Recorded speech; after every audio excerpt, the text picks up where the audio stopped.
or a quick little something. The Third thing we do. First thing that you do, third thing you need. Hello, everyone. Thank you all for coming out on what may potentially not be such a beautiful evening, but we're happy that you're here. For those of you who don't know me, my name is Ginger Olszewski, and I'm a volunteer here at our nonprofit Pat Conroy Center. Thanks again for coming. And welcome to our nonprofit Pat Conroy Literary Center. This evening, we are honored to collaborate with our friends at NeverMore Books to host an evening with acclaimed fiction writer Julia Elliott, author of the newly published story collection Hellions, which was named a Best Book of the Month by Time Magazine and one of the most anticipated books of the year by LitHub. The praise which Hellions has received already is impressive in both quantity and quality. Here are just a few examples. From a review in Publishers Weekly, intoxicating, fantasy-tinged, Elliott's rich and magical landscape will pull readers in. From a review in Booklist, bewitching, gothic, atmospheric, and filled with the lavish symbolism contained in the natural world. From the award-winning speculative fiction writer Jeff Vandermeer, author of Absolution. A genius at the short story form, Julia Elliott achieves new highs with the astonishing Hellions. Beautiful, visceral, surprising stories, both wild and dangerous, with a southern twang but universal appeal. One of my favorite collections of the past few years. From another excellent speculative fiction writer, Carmen Maria Machado, author of Her Body and Other Parties, Julia Elliott's fiction is its own country. Every sentence drips and unsettles. Every character lusts and schemes. Every landscape is alien and forbidding. But there's something eerily familiar pulsing underneath the wildness. The way your waking life snakes through the logic of your dreams. I am obsessed with these lush, feral stories. Julia Elliott is also the author of the previous story collection, The Wilds, a New York Times Book Review Editor's Choice, as well as the novel, The New and Improved Rami Futch. Her work has appeared in the Georgia Review, Tin House, Conjunctions, and the New York Times. She has won a Rona Jaffe Writers Award, and her stories have been anthologized in Best American Short Stories and Pushcart Prize, Best of the Small Presses. Julia teaches English and Women's and Gender Studies at the University of South Carolina and lives in Columbia with her husband, her daughter, and their 5 hens. Now 4. Sorry. The other one was old, like 12 or 13. Pretty good for chicken. That's a good life. Yes. As is tradition here at our Conroy Center, we will be inviting Julia to sign copies of her books at Pat Conroy's desk in our museum following our author program. Tonight, Julia will be in conversation with Jonathan Haupt and E Achurch. Jonathan is the executive director of our nonprofit Pat Conroy Literary Center, the past director of USC Press, and co-editor of the anthology Our Prince of Scribes, Writers Remember Pat Conroy, winner of 17 book awards. He is a frequent book reviewer for the Charleston Post and Courier, and a mentor to the student leaders of DAYLO, Diversity Awareness Youth Literacy Organization. E is a rising junior at the Complete Student, where she is founding president of her school's DAYLO chapter. She is in her 2nd year as a counselor for our Conroy Center's Camp Conroy Summer Writing and Art Program, and she is a past participant in the South Carolina Governor's School for the Arts and Humanities Summer Program. Please join me in welcoming Julia, Jonathan, and E. Thank you, Ginger. Thank you all so much for being here. This is a really wonderful event that we get to share together. It's nice when we can fill up the room for a visiting author, and I'm glad to see you all here. And also to see so many writers in the room as well, some really, really talented local writers. And also Tim Conroy, so that's nice, as well as Kevin Paulus. It never gets old. It never gets old. Yeah, if he didn't come, I would have gone by his house. It would have been awkward if not violent, Yeah. yes. So this is the first time we've ever gotten to host Julia, and I hope it's not the last. She is phenomenally talented. So we're gonna get to have a conversation with her. And how many authors have you interviewed on stage before? This is my first one. Yes, so that is really special as well. And we're going to take a moment to mourn the deceased hen at some point also. So multifaceted event this evening. But how many of you are meeting Julia for the very first time, have never experienced? A few of you, excellent, a lot of Beaufort folks too. We would be doing a disservice this evening if we didn't let you actually hear her read from her work. So I've asked her if she could start us off this evening with a brief reading, and then we'll jump in with our questions after that. So Julia's going to kick us off with a selection from Hellions. So I'll just say briefly before I read this section. So Hellions mostly features female characters, either they're young Hellions who are up to no good, have the devil in them, whatever, or they're kind of older, sort of witch adjacent women. Witch adjacent? Rebellious, yeah. And so Yeah. this one visits the small town teen world, and actually this is kind of interesting. I told a few people that I grew up in Hampton from 4th to 9th grade, and this story doesn't necessarily take place there, but that's the town I envisioned when I was writing it. So it's about a young, a teenager who puts hexes on people by jumping on a trampoline to cut it, to explain the whole arc. So I'm just gonna read the intro. So it's called The Maiden. Okay. So our parents said the Watts were lunatics for putting a trampoline in their backyard, out behind their garage full of souped up dirt bikes, and the tiny meadows still strewn with their dead horses' droppings, out where a honey locust had just burst into bloom. We didn't believe it until we saw it, hoisted by silver tubing, its round nylon bounce mat glimmering like a black lagoon in the endless summer light. We watched from the woods the first day of its glory, the Watts boys kickboxing in the air, performing backflips, torpedoing their agile bodies off the side and landing like Olympians in the long grass. Our parents said we'd knock out our teeth, break our necks, paralyze ourselves. Our parents said we'd suffer concussions, bashed noses, ruptured organs, broken limbs. But how could we resist the miracle of fake flight, the mockery of gravity's law? How could we resist the cool kids that gathered each day in the fragrant shade of the honey locust, jocks in jogging shorts, and suntan cheerleaders showing off their new curves? The girls bounced and laughed and danced in the air. The girls did slow-mo flips and gymnastic stunts, ballet leaps and jazz dance moves, all except the girl we called Cujo, a stunted, breastless, bitter thing, freckled, red-headed, bony as a shad. When she looked us over with her weird, bulging eyes, we felt a burn in our guts, as though her gaze had lasered through skin and muscle to singe our organs, changing us from the inside out. Cujo crept in the shade. Cujo mumbled foreign words, curses we suspected, for she came from North Augusta. From Irish travelers, people said. Her parents made dulcimers for a living and didn't go to church. When Troy Hutto attempted a crash dive and fractured his femur, we spotted Cujo crouched under the trampoline, scratching in the dirt with the stick. When Tammy Day dislocated her elbow on the metal rim, we saw Cujo up in the honey locust sprinkling leaf confetti onto the mat. When Chip Watts, king of the air, piked off the tramp and landed on a brick that had not been there the day before, Cujo ate an acorn. 3 separate kids witnessed her shelling it, hexing Chip, who spent the next 3 weeks earthbound and hobbling on a sprained ankle. Though we whispered of banishing Cujo from the Watts property, we got the creepy feeling she could hear us plotting.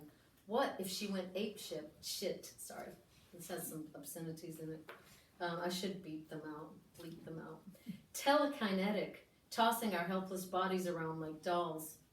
Truth told, the accidents could have been much worse, leaving us mangled and tragic as our parents feared. So we let the freak lurk, let her stare with her weird gray eyes, pace and mutter and gaze up at the sky as though communicating with aliens beyond the clouds. We scrounged up good luck charms to protect ourselves. Rabbit feet, heirloom jewels, possum penile bones. I've got one of those, I got it on eBay. Anyway, and carried on with our business, always conscious of the darkness radiating from Cujo's small, spotted body. One day, Chip Watts stepped back on the trampoline. Cujo emerged from the woods with a garter snake wrapped around her left wrist. At first, we thought it was a plastic toy, but when she crept near, we saw it slithering, saw her whispering to the serpent, saw her snickering as though the reptile had hissed some irresistible joke. When Chip started with the fliffus, that is a trampoline stunt, I researched them for this and found a wonderful website that had a list of trampoline stunts, and I watched some videos, and so anyway. We held our breath, imagining him bashing his head on the T-junction, but he went right on to a Randy and ended his routine with a perfect Miller plus. That's another stunt. Cujo be damned, he leapt from the tramp with an axe kick, falling right into the arms of Tammy Day, who rewarded him with a kiss. The cicadas pulsed in the July heat. The kiss went on and on, making us tingle with lust-tinged shame, that we should have slunk home, leaving the couple to their private passions. We couldn't pull our eyes away from the storied quarterback and his head cheerleader love, young and easy under the locust boughs. That's why nobody saw Cujo mount the tramp. That's why nobody witnessed her first few stunts. After the lovers parted and wiped their beslobbered mouths, we turned to the trampoline just in time to catch Cujo backflipping over a locust branch. Landing with ease, she launched an effortless quadriffy, a stunt that even Chip hadn't mastered. Each somersault more elegant than the last, her body lithe as a lemur's, her face glowing with an uncanny beauty we'd never seen. When she straddle-jumped off the mat and landed in the grass, the loveliness drained from her body. She was Cujo again, speckled and smirking, her eyes too big for her head. She hightailed it toward the woods, leaving us shaken. "What the hell?" said Tammy Day. "Where did she learn how to do that?" Like a rose blooming in time-lapse video, a boil sprouted on the tip of Tammy's nose. A warm wind blew through the yard, and pustulous acne erupted on the head cheerleader's face. "What?" Tammy scratched her nose. Wendy Dykes handed her a compact. When Tammy opened the small round mirror and beheld her affliction, she wailed, crumpled and refusing to speak to us. She shielded her face with her hands. "Maybe it's the heat," said Wendy. "Hives, scabies, or poison oak. Got to be some logical explanation." But we knew that Cujo had cursed Tammy. Fearing some contagion, we backed away from the sobbing girl. Our sense of reality forever screwed, we gazed at the sky, beholding convoluted clouds that evoked airbrushed paintings of the apocalypse. We half expected Jesus to whiz down in a flying saucer and summon the chosen among us. A gust of strong wind blustered through, along with ethereal yellow light, but a storm didn't erupt. After Mrs. Watts called her boys in for supper, other kids drifted home, leaving just the two of us, Joe and Glenn, sitting on the trampoline, discussing the day in hushed tones. So that's just the intro. So if you're curious, you can read the rest of the story in Hellions. So Thank you for that. Thank you. I hope it was the right link. Yes. It was exactly that was 1,000 amazing. words. So. Well timed Okay. and well chosen, I would say, too. Alright, well, I just wanted to say these have been some of my favorite short stories that I've read so far. So, what particularly sparked your idea to start writing these short stories?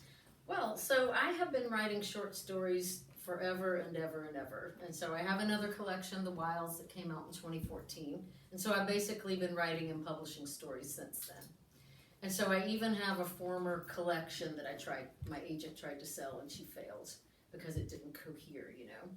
And so around 2023, I thought, Hellion, that was the name of one of my stories. That's a good concept for a story collection. It's got a great ring, Hellions, you know, and I could just include a bunch of different Hellions, right? And so I just went back through all of my short stories and only selected stories that had characters that could loosely be defined as Hellions. And so that gave the collection a unity So it's not like I set out to write stories to go into the book, but I went back and selected from all the stories that I had written. And, there were some good ones that I had to leave out because they didn't fit the theme. And so that gave it the unity that the other version of the, collection lacked before. And so, makes it cohere, hopefully. It is very cohesive, and that I think is one of the great strengths of the book, and that's not every story collection has that. So I'm curious about that aspect of it as well. George Singleton tells this story about some advice he got from an editor years ago, Shannon Ravenel, I think, from Algonquin Books, yes. And she said this about a story, but it's also, I think, true of story collection. She said that the ending has to reach back and kiss the beginning. That was her term. And her criticism of George Singleton was that the ending of his stories always reached back and French kissed the beginning. Too much, way too much. But like the last moment of the first story is very similar to the last moment of the last story in your book. You do it kind of story by story, but also over the arc of the whole collection. And I'm wondering about how you created that heartbeat, how you decided what order the stories would go in. Oh, well, I did a really silly thing when I submitted it to when the agent, I guess I compiled it and my agent submitted it to Tin House. They were just kind of chronological. I was like, medieval stories first, 70s stories, 80s stories, 90s, and into the future. And then my editor actually was the one that was like, let's mix it up. And I knew she would do that because my former editor did it too. Because I'm not actually great at, story order. So she kind of helped me order them, and then we fiddled with it some more in a second rendition. The ARC, which is the advanced reader's copy, actually has a slightly different order. Oh, I didn't notice Yeah. that. And so then we put the medieval stories in different spots. Then there's like a futuristic story stuck in there. Yeah. And but then there are like themes that come up over and over again, like people aging rapidly and then becoming young again. Like that happens in The Maiden to a teenage girl, but it also happens to a kind of witch figure from the Middle Ages in another story. And so that way. And then another theme, I guess, that comes up a lot is like wildness and forests and sort of primal, getting back to some kind of primal state. Was an obsession of mine while I was writing all of these that just kind of, probably gives it some unity. I think a lot of writers get obsessions and they last maybe a decade, and so everything like that's written during that period might kind of reflect some of those obsessions. Interesting. Well, so when writing these stories, what exactly does your writing process look like? Do you have a set line or a set outline, or do you decide, do you come up with the stories as you go? Well, so it's different for every story. So I basically have a Word document and different notebooks, but they all end up in the Word document. And it's called Spores, hilariously, that document. And so every idea that I have, I put it in there. It can be one line. Some of those ideas start growing. Like I'll go back to that idea. I'll be riding my bike and I'll think, oh, I need to get home and write this down. And then I'll add to it. And then eventually when a story captures my imagination, the kernel gets big enough, then it becomes a story. Like I've got enough to go on. And sometimes I'll kind of flip through and say, okay, what's next? And then sometimes I'll get obsessed with something and say, oh, this is definitely next, and then I'll write that story.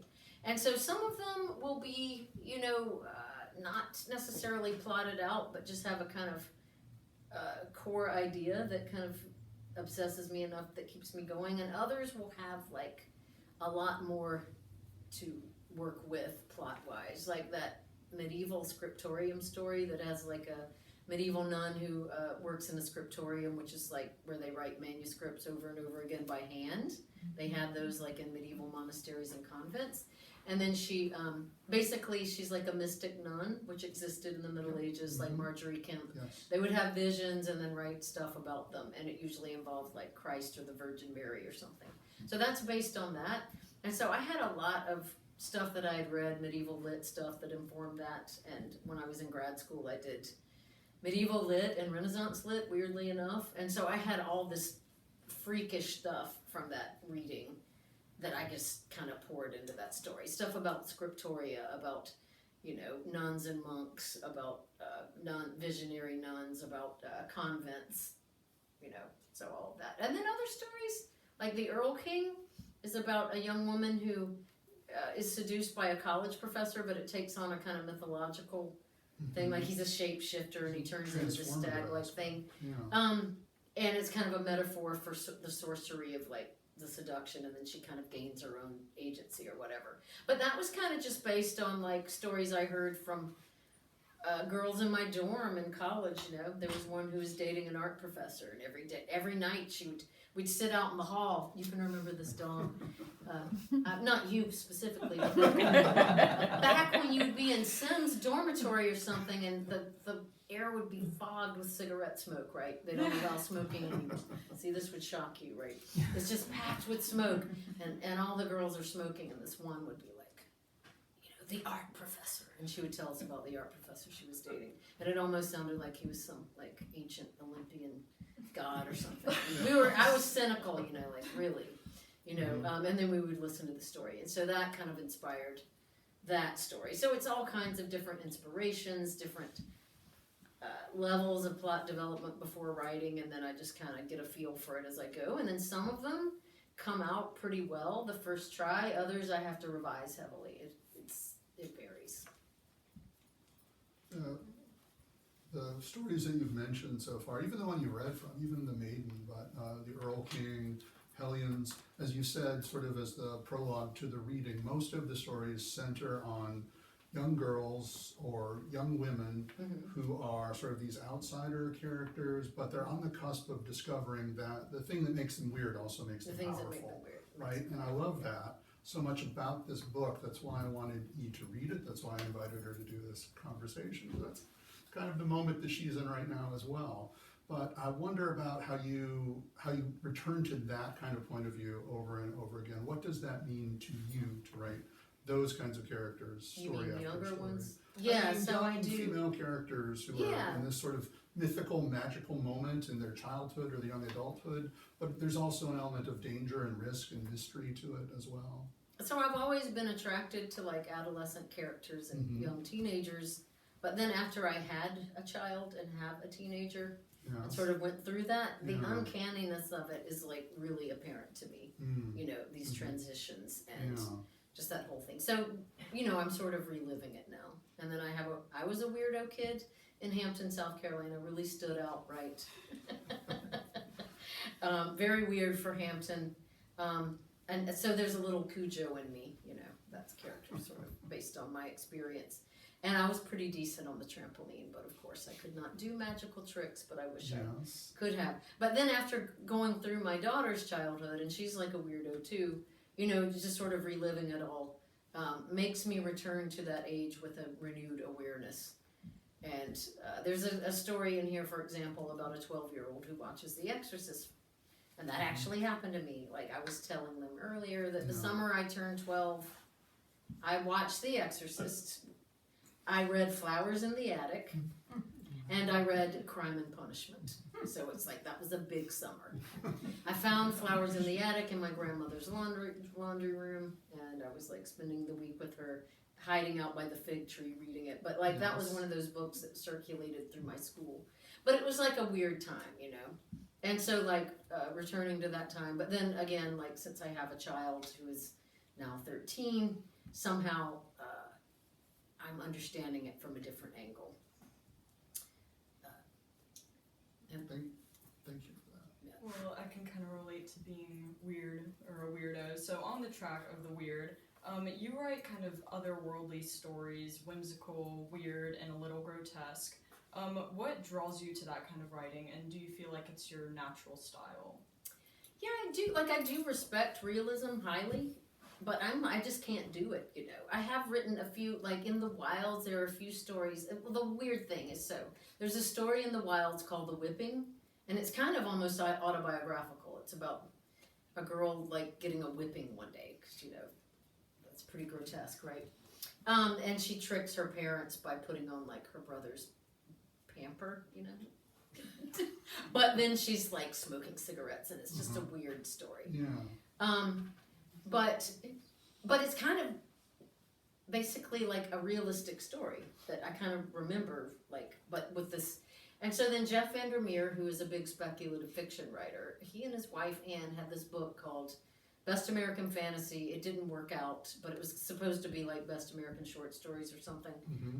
And they asked the Georgia Review if they had anything remotely speculative, and that's what the Georgia Review gave them. And so they put it in there, and I was like, I never thought of this as being kind of magical or whatever. But then also, when I was in high school, the stories that most resonated with me were like Shirley Jackson's The Lottery or like Franz Kafka's The Metamorphosis. And so I've always been attracted to stories that have a surreal element or an otherworldly element or fabulous element.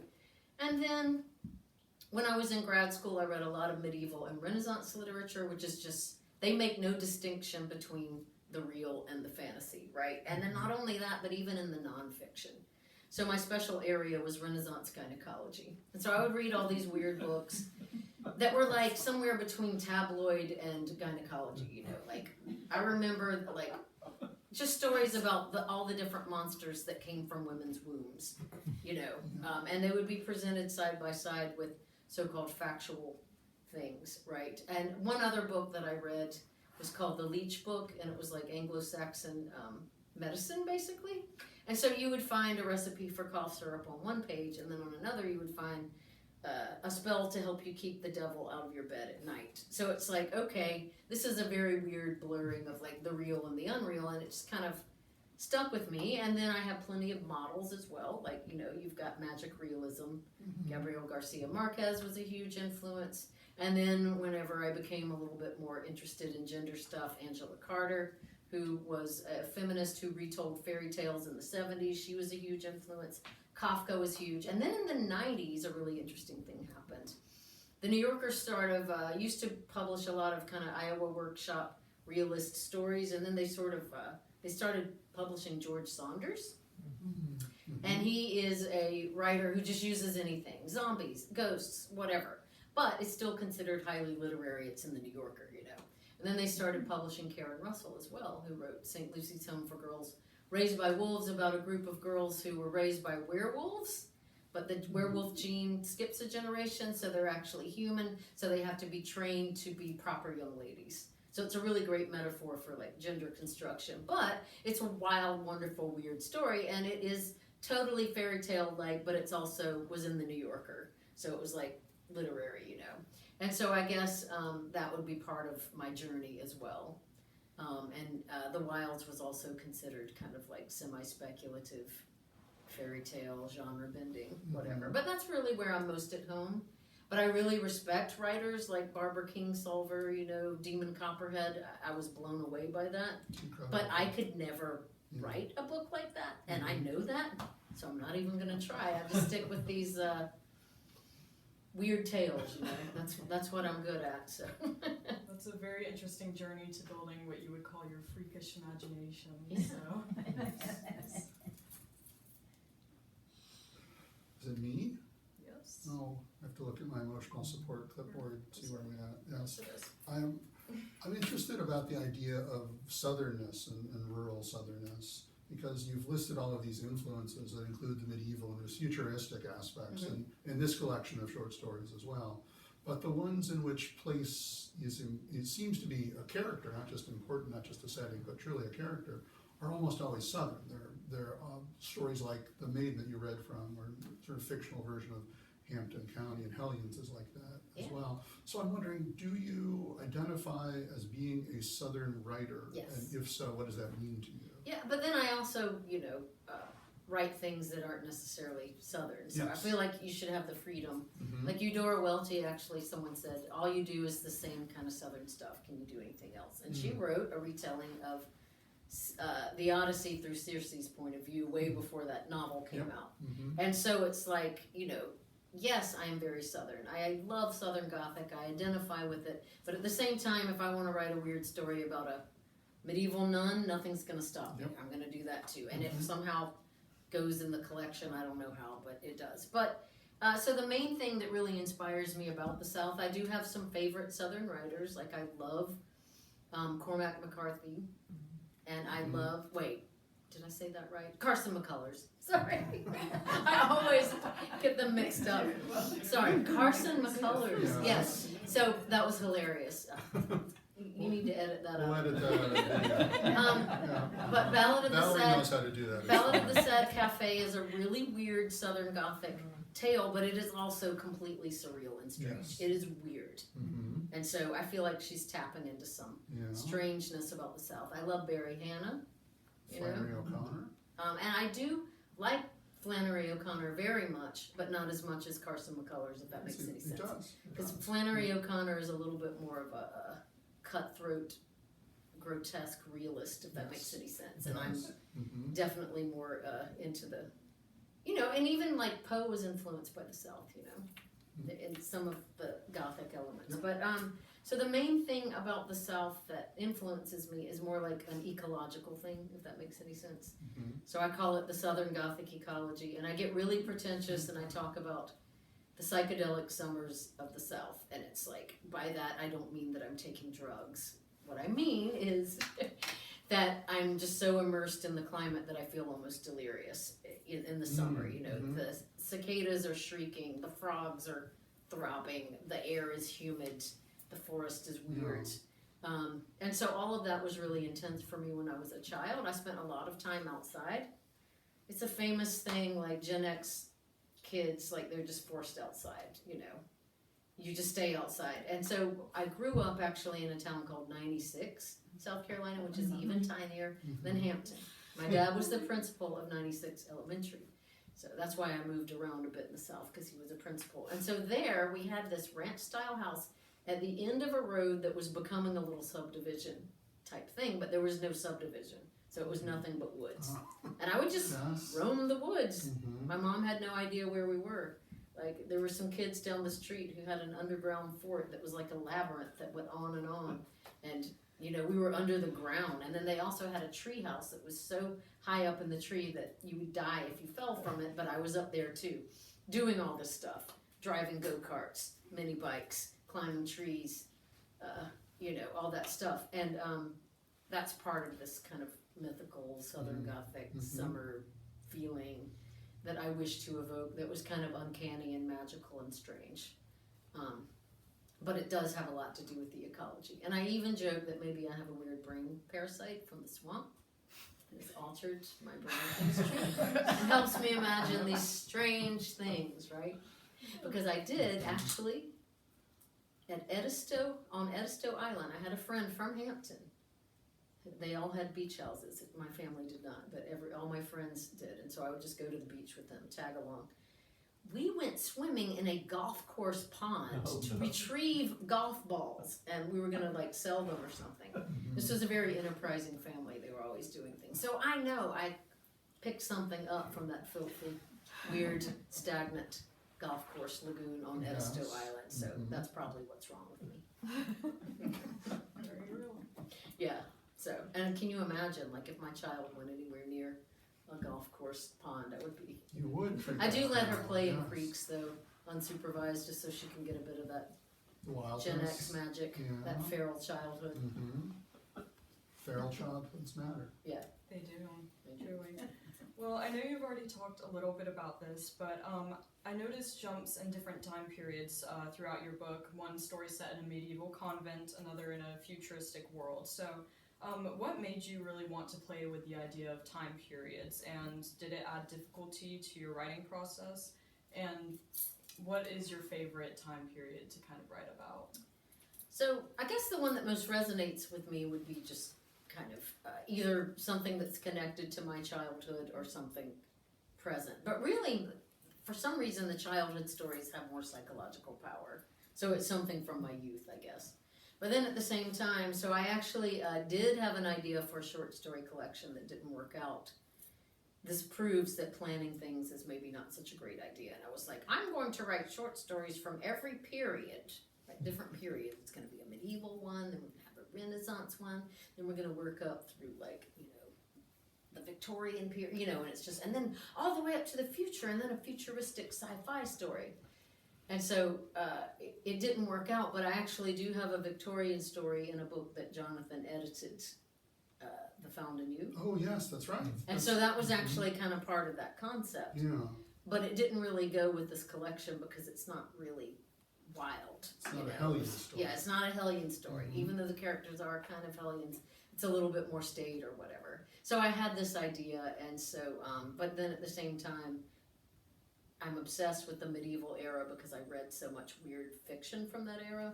And then that was a period, like I said, where they didn't really distinguish between realism and fantasy the way that we do. And so I enjoy sort of tapping into that. And then the other story that's in the medieval period, one of them is a convent story, but the other one's a sort of classic wood witch enchantress story. And it is kind of medieval, but it's just kind of like that's the era where all fairy tales kind of happen. So that's sort of why that one is. It's not the same medieval era as the convent one. And then the other one is a time travel dating story. And so I was like, okay, I've got this idea. I'm going to have a time travel dating story. Which period would be the weirdest one to date in? And I was like, prehistoric. A caveman dating a cave woman. Cave people. A cave person romance. Yes. Yeah, so it was almost like arbitrary. And then, but then all of them have the forest. And so that's in that one too, so. That is sort That's of the the overarching unifying setting. device, Yeah. yeah. Thank you. I want to talk a little bit about the note section in the book. It's fascinating that there is one. That seems like, the scholarly, the day Tin House job. made me do it. Well, kudos to them for doing it, because it's really valuable and it's fascinating to read it. I wish I had not waited until the end of reading the stories to discover it. It was more interesting to sort of see it play out. But there's like 30 notes in the back of a short story collection, and they are the underpinnings of where the quote or the reference, historical, literary, cultural, folklorist sort of comes from. And so it's like a look into how your brain works, that these are things that are just sort of always flowing through. But I'm wondering, sort of a writerly process question, as a craft question, like what is the order of things? Do you have just sort of a running playlist of romantic poetry quotes and you're writing a short story a lot of those were in that or when does it happen? that for you? romantic professor story. Yes, so he was it's just your spouting kid. out all this romantic Yes, stuff. yeah. And so it was just stuff that I remembered, like Keats. I don't know why I remember all these Keats lines, and then like maybe there's some Auden lines or something. Poetry's easy to remember, so it would just come back to me from my college years or whatever. Because I didn't even But did intentionally it come back while memorize you were and stuff. writing the story, or did you go back through and layer it? No, it's just lines that are easy. Gotcha. Like the willing suspension of disbelief, Yes. or like young and easy under the apple boughs, or like there's a Keats line, singing of summer with full-throated ease, like from the Ode to a Nightingale. Just stuff that struck me when I was reading them, as a student, that I remembered for one reason or another. And then for some of them I would look things up, like in the story about time travel dating, the woman works for this company that tries to help people make their homes minimalist and get rid of all their trash or whatever. And so they have all this like jargon that they use about mindfulness. So I looked up a lot of that, like bullshit quotes, like mindfulness happens and contentment follows, or things like that. So I looked up stuff like that, cheesy quotes about mindfulness. Yeah. And then so my editor said, you need notes. I was like, okay. And then it got more and more elaborate, and then the copy editor jumped in. She was my other editor for the Wilds, who's now a copy editor. Yeah. And they helped me, they're like, this note needs to be formatted like this. And some of the other writers that they showed me who had notes, it wasn't quite that elaborate, but for some reason it got really out of hand. But you said you enjoyed it, so I I'm think glad. it's fascinating and very well done. Oh, good, It's- okay. It's genuinely interesting. It adds a layer of enjoyment and appreciation to the collection, but also an understanding. Yeah, you don't have to look at them. The optional if you're notes curious. section. Yes. So I connected with a lot of the characters in these short stories, but two stories I particularly connected with were Hellion and Arcata Lakes. So I kind of feel like I can relate to the characters Butter and Fern the most. I'm growing up in a small town of South Carolina too, so I always just kind of used to feel like the odd one out at my school, just like these characters. So are there characters in your book that you can personally relate to, and did you take inspiration from your own life growing up in the South to write characters like Butter and Fern? Yeah, so I was a complete outsider. But I always had friends in Hampton, who took me to their beach houses and stuff. But I was just a total weirdo, and they would say, you you're so weird, you know. But I guess it was entertaining or something. I don't know. And then so I was bullied some. The people who bullied me the most when I was a child were boys, including Alec Murdoch. Yeah, he was a little older and he was in my Methodist youth group, so he and he used to give my brothers wedgies and they were very tiny. So But yeah. the brothers or the wedgies? Let's clarify. Yeah, the brothers were very tiny, and Okay. Alec was like Yes. a strapping teenager, and there Yes. were these tiny Wow. children, That and is he a was bully. like a little older than me Yes. too. But yeah, and then but like boys would make fun of you because you hadn't gone through puberty or whatever. They had these nasty names for like your undeveloped state, which I'm not going to mention. So those were the ones, like I was bullied for being ugly and like going through puberty later or whatever. So I kind of relate to Cujo that way, like this weird. Oh, and I was heavily freckled too. And so back in the day, you were supposed to have a tan, right? And so everybody would just like sun themselves, and I would too, and then I would get badly burned. And I was sent to Edisto with my friends by my mother without any sunscreen. And I am a fair complected child with red hair, right? And so I come back with like blisters and a fever. I know. So, and then now I'm probably like I did think I was overly protecting my child or whatever. But Yes. you know, back then that was Yes. part of the Nobody thought about part of the wild thing. So yeah, I was definitely an outcast. it. Mhm. And so I relate to those characters too. The Butter character is actually kind of like a cousin of mine who is like a hellraiser. Mhm. Like I knew how to ride a go-kart and I could like shoot a BB gun and stuff, but not as well as that character. Mhm. I had a cousin who could totally Yes. do all of that stuff and like jump gullies and all that stuff. Ah, the superhero cousin. Yeah. Everybody has a superhero cousin. Yeah. There's. Oh, that's all right. That's all right. I bet I didn't follow this. There's another story that I have a specific question about. I loved flying. I thought flying was incredible. But you do something in that story that a lot of writers attempt. Maybe we all attempt it at some point or another, and very few ever succeed at it the way that you did. It's a second person story. You Oh write yeah, it that's right. It second is. person Yeah. point of view. Everybody tries that, and at a certain point it stops working. Like, oops! But you see it all the way through. Oh good. Was that always going to be the case with that story, or did you start it in first or third No, I and kind of did. evolve it that way? I thought maybe the best way to approach the mysterious witch-like woodland person was Yeah. from the outside. Mm-hmm. And then to have it be a grown man, and then to have the readers inside of his head, and so that's why I did that. Because it's like she's elusive and weird, and he's following her around, and so I want the reader to be doing it too. It's So an I'm glad it immersive works. story, so the reader is right there in the moment. I can't imagine It's a it good being thing. as successful in another point of view. So it really is a masterful example That's of how to good, do that yeah, well. because you never know. Because a lot of people think that second person's gimmicky, you know, Yes, it's and not, it can be. It It's can not in that story. It works very well.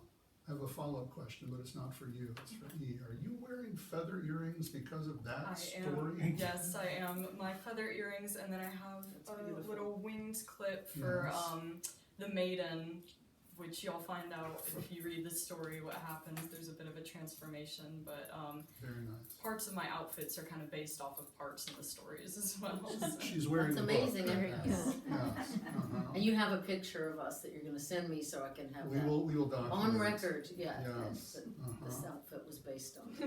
Yeah. Yes. But yeah, I really enjoyed the different perspectives. I think that added something really special to the book and the writing as well. But how would you hope the reader feel after reading Hellions, and what do you hope they take away from it? Yeah, so a weird thing that happened recently was I had this Zoom chat with like an old friend of mine from Asheville, and it was supposed to be like a book club, but only 2 young women were there, and he was there, and it actually ended up being a great chat. And they were millennials, and they were telling me that there's this whole thing that I didn't know about that was like getting in touch with your inner child and the primal and all this stuff. And so I was like, oh, and I had actually read some Goodreads reviews where young women were talking about that, and I had no idea that that was a thing. And so I really liked that idea. The idea that that maybe through this book you could get in touch with some lost primal part of yourself or something. I know it sounds really a bit much and a bit pretentious or something, but I do that would be my highest hope. And then I also, whenever I read books, I like to get immersed in them, and then the most inspiring ones make me want to write again. Because every writer gets burned out, and I like to be newly bewitched by language and ready to go, like you're storing it up again, and then you can go write again. It's like fuel or something. So there's that. I would hope that any writer would get that out of it. I feel like I definitely need to. And learn to drive a go-kart. And jump on a trampoline without a safety net. There's a lot of risky scenarios in this book, but that's true of the magic and wonderment of childhood. That's the point in your life when you will do that, because you don't fully understand the risk, and also you still have a body that can absorb the risk. That's true. Although all trampolines are encased in nets now, Yes. if you've noticed. Different time, I suppose. We have a couple questions left, but we also want to make sure that we have time for your questions. So think of this as your 2 to 3 minute warning that we'll open up for audience questions in just a second. As I said, it's really nice to have some writers here, so maybe we'll have some writerly questions too. And I suppose my next question is kind of geared in that way too. This is the third book you've done with Tin House, and I think they're phenomenal. I say that as a publisher, as an editor, and the work that I do now. The books that come through Tin House and the folks who come through Tin House are really incredible. So how did you make that connection? How did you find your publisher? What's that experience been like for you to work with Tin House? So I published my first. So I published short stories in their magazine first, and they're an incredibly supportive community. So it used to be Tin House Magazine, Tin House Books, and then Tin House Writers. What do they call it? It's the summer writing program in Portland. And so, and then they had a Brooklyn component and a Portland component, and it was started by Rob Spillman and his wife Alyssa, but then Dorothy Allison was a founding person. So there is a South Carolina Good South connection. Carolina lineage. Yeah, and so they published some Southern stuff, but also some non-Southern stuff. I'm trying to think of the ones. So Tin House Magazine was a huge breakthrough for me getting published there. And then, so that when I got my first agent and she had the novel and the collection, she said we should reach out to the editor that worked with you on some stories at Tin House. And so that's exactly what she did. So that was Meg's story, and she's amazing, but she's no longer with Tin House. She just does copy editing. Gotcha. And so then I have a new editor for this collection, but they're all wonderful. It's a small group, and they do amazing things publicity-wise for such a tiny outfit. And then they take huge risks with weird stuff. The magazine was absolutely trailblazing as far as establishing, a lot of interesting, innovative writing. So, I love them. And then, I went and spent a week at the Portland summer workshop and got to know everyone, and that must have been wonderful. yeah, it was. Although I wasn't brave enough to sing karaoke to Dorothy Allison, but I almost she kept badgering me about it too. When are you gonna do it? It's a good Dorothy memory. I like that. She was there the week I was there, and so we Yes. bonded because of the South Carolina connection. Of course, She was as you would. wonderful. Yeah. But from what I've heard, Dorothy Allison bonds with everyone, so I know I'm not special because she just makes you feel very you know her instantly or something. She did. Yes, she has. She always had what we refer to as her baby writers, Yeah, which includes Bren McLean, who's one of our dear friends here in Beaufort as well, who was mentored by Dorothea. She's generous, loving. Yes, absolutely. I think the closest equivalent in South Carolina that we have to Tin House is perhaps Hub City. Yeah, I love Hub City multifaceted too. as well. I did a reading there at the bookstore, Yeah. and the entire all the crew from the press was there. Yep. They're all very nice. Mm-hmm. Chatted with them. And they remind me a little bit of the Tin House crew, actually. So. That makes sense to me. Yeah.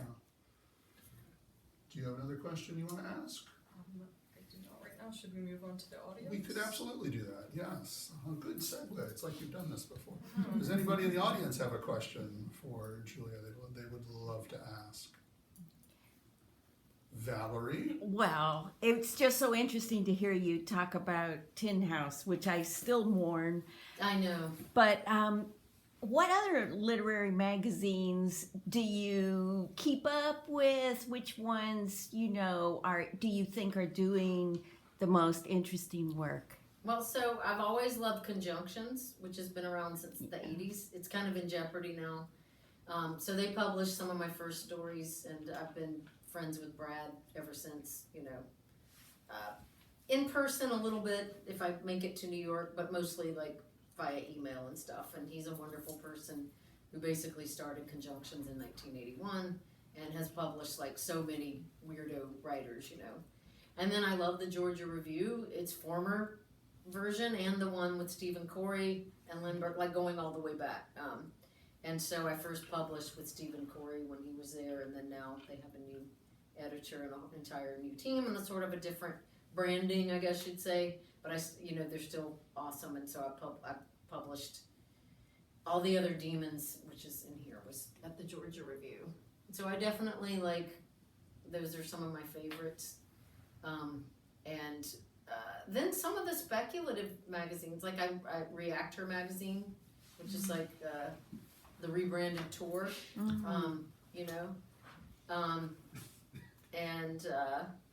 so those are some.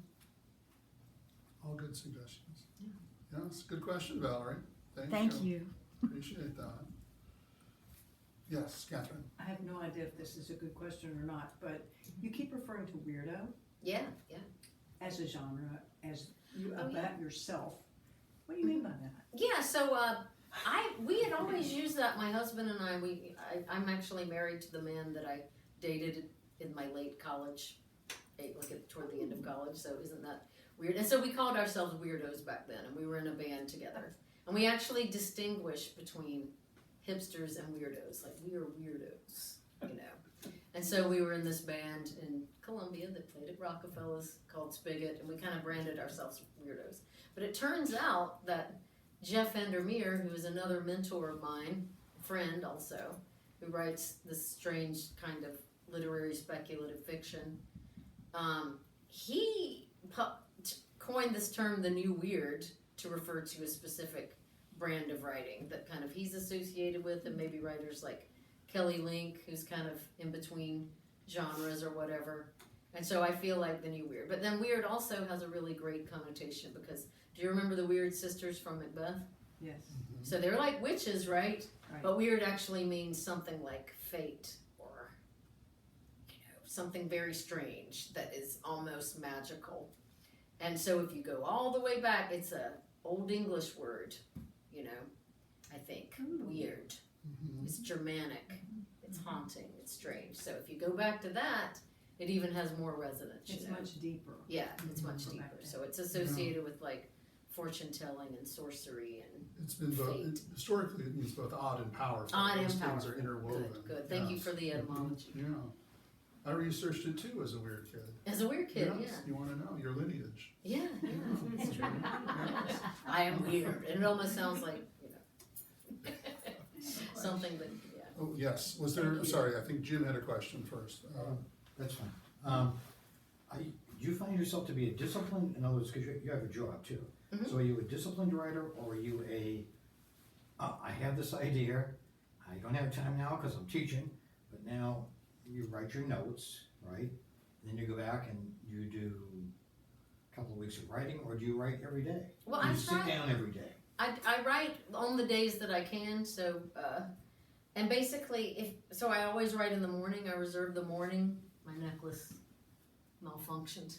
I write in the morning, because that's when my brain works the best, drinking coffee and writing. And so, even though I do teach, I always make sure they're afternoon classes so that I can devote mornings to writing. And then I do grading in the afternoon, so I always keep that freed up. But even when I do that, though, if I don't get a good night's sleep, I can't really write. I have to be clear-headed, So, insomnia can really mess it up. And then right now, I'm doing a lot of traveling, and I'm stressed out and doing publicity, although I'm having a great time now. And so that means that I'm not as clear-headed and focused as usual. So ideally, I have at least maybe 4 mornings a week that I'm fully focused for, 2 to 3 hours. And then after lunch, I'm gone. My head is like, if I eat lunch, I'm So like when you're really there tired. in and the not morning, hungry. is that with a purpose, or is that with just the discipline of getting down there? Oh yeah, and I'm sitting in front of the Yeah. computer, Yeah. and sometimes I might write 2 pages, sometimes I might get a paragraph Right. and an outline, but I'm definitely like focusing on it. And so if I'm kind of blurry headed from bad sleep, or my child waking me up at 5 in the morning, then I just say, no, I don't even try. I read instead or something, or grade papers, because I don't really need to think too much for that. I just have to thwart Chat GPT. Thank you for that. Question, you had a question? Yes, what is speculative fiction? So it's just basically a fancy word for anything that's not realistic. So it can be science fiction, fantasy, fairy tales, tall tales, horror, anything. It's inclusive of a lot And then of those so lately, genres. like there used to be this kind of idea that genres like science fiction and fantasy were pulp fiction, and that literary had its the sacred thing, and that it was serious. And then there's been a lot of crossover in the last 20 years or so, where highly literary writers are raiding the genre tropes, and then genre people they sound like literary writers, and it kind of all depends, like do you publish first, who is your publisher. And so like there's some writers who could have a story in like Weird Tales, well that doesn't exist anymore, or something like Strange Horizons, but also maybe the New Yorker or the Georgia Review. I think Carmen Maria Machado is a good example. She's blurred my book, and she did Her Body and Other Parties. She's got work in, I think she has a Strange Horizons story, or a tour or reactor story from that book, and then she also has stuff in like Granta. I had a Granta online story too. Yeah, so she has a Granta story, maybe a New Yorker story. So a lot of people are trying to sort of deconstruct that boundary between like sci-fi, fantasy, cheesy, literary, fantasy, sober, whatever. It is mostly a marketing or a publishing construct to funnel money into the right directions. Yeah. And it's not necessarily a decision Yeah, that the writer is making. and you want to definitely pull readers from all those Yes, worlds, sure. Mhm. Would you find magic fiction to be outside of that? Like magical realism or Mhm. magic realism? No, I think magic realism would be a form of speculative. Yeah, Mhm. but that was kind of considered literary from the beginning. Mhm. Like it Yes. never had a pulp association, because it was like, Mhm. so, Gabriel Garcia Marquez. I guess he's kind of the main inventor. He is, or he's the one one who who's the defined go-to that for genre. it. But it's always had a foot in both universes. Yeah, definitely. And then all the tales from his youth, and like especially fairy tales and legends. So, Mhm. but yeah, I would consider that speculative. Good question, thank you. Do we have any other audience questions? All the way in the back, yes, please. What's next? Oh, well, okay, so I'm working on a novel, and I'm rewriting the entire 3rd section, and it might be a disaster, but I don't know yet. Because before it was like a real tidily wrapped up thing, and an editor said, I wanted the characters to have more conflict in this last section. Mm. And so now I just kind of went wild, and it might be out of control. And then the other problem is that, I've kind of lost interest in it, but I still have to finish it. And I have another idea. I have something I really want to work on, but I can't because I'm strapped to this novel. But hopefully I'll be done by the end of the summer. And hopefully the enchantment of that other idea will not fade by the time I finish this. Mm. So. Mhm. Yeah, and novels are hard because you have to like keep interest in them for a long time. And then if you have to revise them, you're sick of them, and then you have to go back, and it's hard to summon that like magic feeling of like getting back into that enchanting narrative again, Yes. It's like Mhm. stale. Ron Rash and I talked about that too, because so he does novels and short stories and poems, and sometimes an idea exists in all three, that'll start as a poem, become a short story, Okay. and ultimately become a novel. But he says the novel is such a haul because you have to be so invested for such a long period of time. So I was wondering that, and I've even Yeah. tried Googling it. how disenchanted do they get when they're at the end of the novel? Like, am I the only one? And so it's great It's to not hear you. that Ron Rash, Yeah. who is very good at writing novels, Yeah, also experiences Same. disenchantment, fatigue. I'm sick of this idea. This is so stupid. He probably never goes that far, but Writer's what block. am I doing? It's not so much writer's block. It's like you can think of stuff, but it's just like you're not excited about it anymore. It's like, becomes work rather than Stale, a craft. Yeah. What a cheery note to end on. Yeah. So we won't end on that. Does anybody Yeah, else have a yeah, question? Catherine, Sure, do you why need, not? do you need a second question? You can have Is it. that okay? You can have it. I'll allow it. Thank you. Absolutely. Thank you. Have you read Robert Waltney, I haven't. So what should The I read? Cicada Tree? It's his first novel. Debut novel. Georgia writer. Fascinating. man. Is it new, like ish? About a year, maybe? Yeah. Oh, okay. yeah. So I'm that would working on a explain it. second one now, but I want to know what genre it is.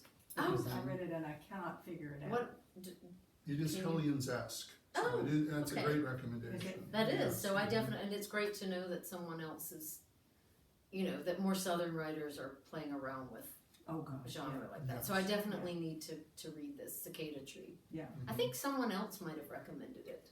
it's an amazing read. I had no clue what I was getting into. Don't let me forget that. Okay. Okay. I'm gonna Yeah. He speaks a lot I at need to Broadleaf. write it Right. down. That's true. He does have a Yeah. good connection. I'm gonna actually, when I have my pen, I'll write it in my book Make on that sure card in there. You get So I will that. definitely get it. Yeah. And That he's sounds great. totally Southern. Oh, Totally good. Southern. He pulls all of that in. Yeah. When I first started, I thought, oh, a Southern novel. Well, have you read that? Yes, I have. Yeah, we've hosted him. He's been through. That's right. Yes. Yeah. So good. Mhm. Okay. Yes. Mhm. That's where I got the book at when he was at, Where in Michael Georgia does he Eaves. live? Mhm. He mentioned that at Broadleaf. that Did was he? coming back. Yes, that makes sense. He's I don't somewhere know. near Atlanta, right? Is he Is he? not? I don't know. Atlanta? Yes. Okay. Yes, Yeah. We'll Google that after Yeah, I'm we Google definitely trampoline tricks or whatever else. Yeah, we do for there's so research. many books and it's like, oh, and then now I'm like delving into the world of the bookstagrammers and it's like, on to the next thing, like May's debuts. I'm old news because I'm like April. And my gosh, now it's June, so really old. Summer's going quick. Yeah, so, Yes. yeah, wow. I have one more question if you'll allow it. sure. We've sort of talked around this, but I want to ask it overtly because I'm really curious about this now. You've talked a lot about your childhood and being in Hampton, but also being in '96 and being out in the woods and having an educator in the family and all of that. I'm wondering about sort of early moments for you as a writer. So E kind of entered our Conroy Center family as a 9-year-old when she was just lowercase e, and she was a Camp Conroy kid, and is now back as a counselor. So she's on this really interesting journey. But I think validating moments like that, like to be able to be published, to be invited into the governor's school, to Yeah, be the welcomed governor's back school into a changed my thing. life. Yeah. So what were like some early moments for you that told you, outside of your circle of friends and family, that you were on the right path as a Well, my writer? dad was obsessed with writing, and he wanted to be a writer, Mhm. and so he was the type of dad that would like build a fire and read a scary Edgar Allan Poe story Oh, to us, nice. Yeah. really good that way, and tell us strange tales, and got me to read Crime and Punishment when I was in middle school, because he was obsessed with it. And so, like, some parents will be like, why do you want to be a writer? But he was like, being a writer is the greatest thing ever, even if you were like tortured by it, but really romanticizing it for me. So I always wanted to.